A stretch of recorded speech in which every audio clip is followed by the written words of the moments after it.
මේ වීඩියෝ එකෙන් අද අපි ඉගෙන ගමු මොකක්ද මේ ස්කන්ධයයි බරයි අතර තියෙන වෙනස කියලා. අපි ඉස්සෙල්ලම බලමු මේ ස්කන්ධය කියන්නේ මොකක්ද කියලා. ස්කන්ධය කියලා කියන්නේ යම්කිසි වස්තුවක අඩංගු පදාර්ථ ප්‍රමාණයට. මේක අපි කිලෝග්‍රෑම් වලින් තමයි මනින්නේ. අපි උදාහරණයක් විදිහට ගත්තොත් අපිට ගන්න පුළුවන් අපේ ශරීරය.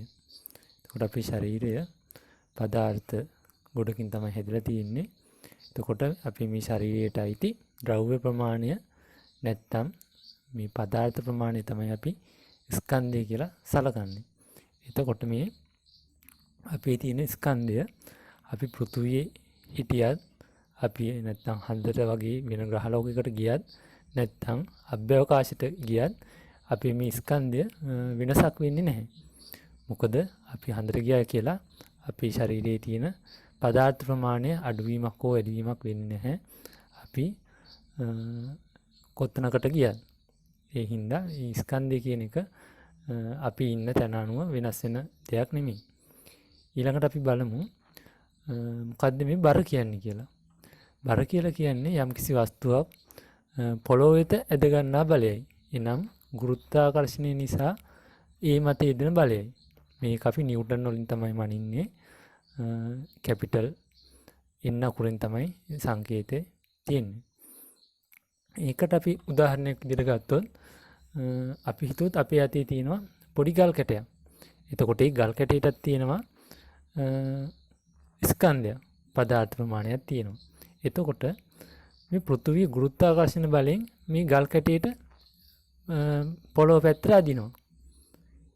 එතකොට අපි අතින් බලෙන් තමයි ඒක පොළොවට යන්න නොදී අල්ලගෙන ඉන්නේ. අපි ඒ යොදන බලය තමයි මේ බර කියලා කියන්නේ. එතකොට මේ බර කියන එක පෘථුවියේදී එකක්.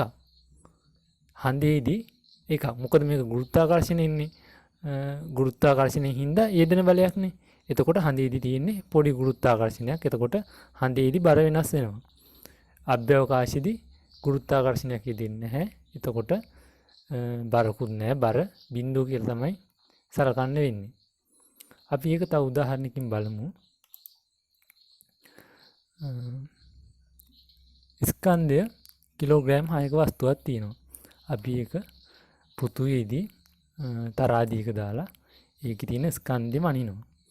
එතකොට තරාදිය වැටලා තියෙනවා කිලෝග්‍රෑම් 6යි කියලා.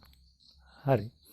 ඊට පස්සේ ඒකේ බර නිව්ටන් 60ක් කියලා කියනවා. එතකොට පෘථුවියේ ගුරුත්වාකර්ෂණය 9.8යි ගුරුත්ව ත්වරණය කියලාත් අපි කියනවා.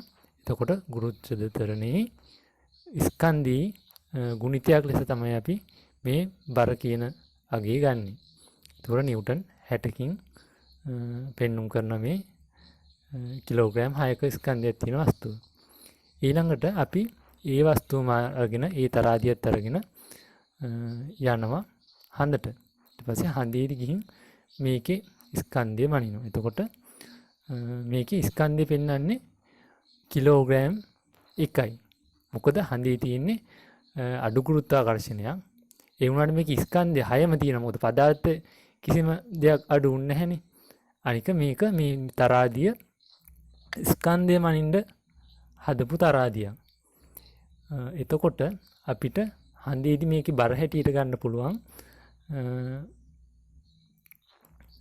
නිව්ටන් 10ක් කියලා. මොකද පෘථුවියේ ගුරුත්වාකර්ෂණය වගේ 6න් එකක ගුණයක් තමයි හඳේදී තියෙන්නේ. ඒක හින්දා මේ බර එතකොට වෙනස් වුණා නිව්ටන් 10යි කියලා. ඊට පස්සේ මේ තරාදියම අරගෙන අපි යනවා අභ්‍යවකාශයට. එතකොට අභ්‍යවකාශයට ගියාම මේ තරාදියත් පාවෙනවා මේ වස්තුවත් පාවෙනවා. ඒක මේ තරාදිය උඩින් තිබ්බා කියලා කියන්නත් බෑ. මොකද දෙකම පාවෙනවා. දෙකටම ගුරුත්වාකර්ෂණයක් ලැබෙන්නේ නැහැ. එතකොට මේකේ බර නිව්ටන් 0යි කියලා තියෙනවා. නමුත් මේකේ ස්කන්ධය කියන්නේ ද්‍රව්‍ය ප්‍රමාණය ඒ විදිහටම තියෙනවා.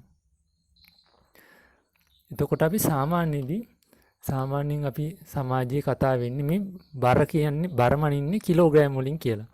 මොකද අපි දන්නවා ඔය පොඩි ළමයි මෙහෙම බර කිරන්න කියලා අරන් යනවා. එතකොට ගිහිල්ලා ඒ කාඩ් එකේ කිරලා කිලෝග්‍රෑම් වලින් තමයි ඒක ලකුණු කරන්නේ. එතකොට ඒ ස්කන්ධය තමයි ඇත්තටම මැනලා තියෙන්නේ. ඒත් මිනිස්සු කියන්න පුරුදු වෙලා ඉන්නවා මේ බර කිව්වහම අපේ ඔළුවටත් එකපාරට එන්නේ මේ කිලෝග්‍රෑම් කියන එකනේ.